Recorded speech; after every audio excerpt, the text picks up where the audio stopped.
మామూలుగా స్టూడెంట్స్‌లో అందరికీ bubble gums అంటే ఇష్టమే ఉంటుంది.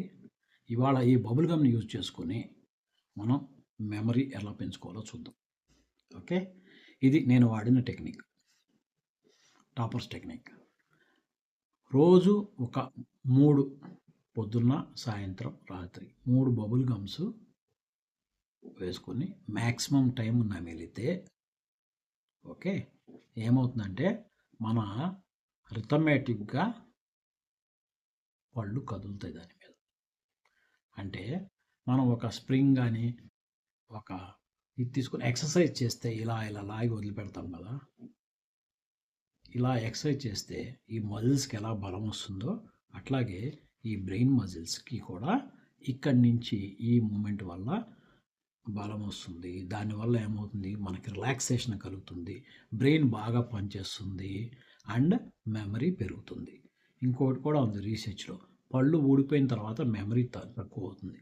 There is a direct link అనమాట పళ్ళకిని, బ్రెయిన్‌కి. ఓకే.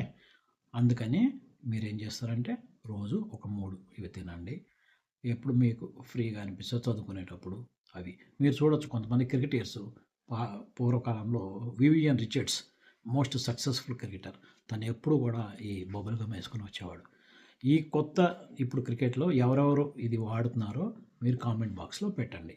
క్రికెటర్స్ గానీ, వేరే స్పోర్ట్స్ పీపుల్ గానీ. ఓకే. నౌ ఇంకొకటేంటంటే ఇది మీరు ఎగ్జామ్స్‌లో కూడా వాడుకోవచ్చు. ఒకవేళ ముందే 2 నోట్లో ఏసుకొని ఎగ్జామ్ హాల్‌లోకెళ్ళండి. ఒకవేళ మీరు ఇట్ట నములుతుంటే ఏమి అవ్వదు. ఒకవేళ కనుక వాళ్ళు అబ్జెక్ట్ చేస్తే వెళ్లి ఉమ్మేసేయండి. కానీ ఇది మీరు ఎంత ఎక్కువ సేపు వాడుకుంటే అంత మంచిది. ఓకే. అలా అని మరీ ఎక్కువ తినొద్దు. మరీ ఎక్కువ తినేస్తే షుగర్ కంటెంట్ కూడా ఎక్కువైపోతుంది. మిగతా కెమికల్స్ కూడా ఎక్కువుంటాయి. కాబట్టి మంచి ఉన్న వాటిలో మంచి కంపెనీ తీసుకొని అవి మీరు యూజ్ చేసుకోండి. ఓకే. ఇది నేను వాడిన టెక్నిక్. అందుకని నేను మీకు అథెంటిక్‌గా చెప్పగలుగుతున్నాను.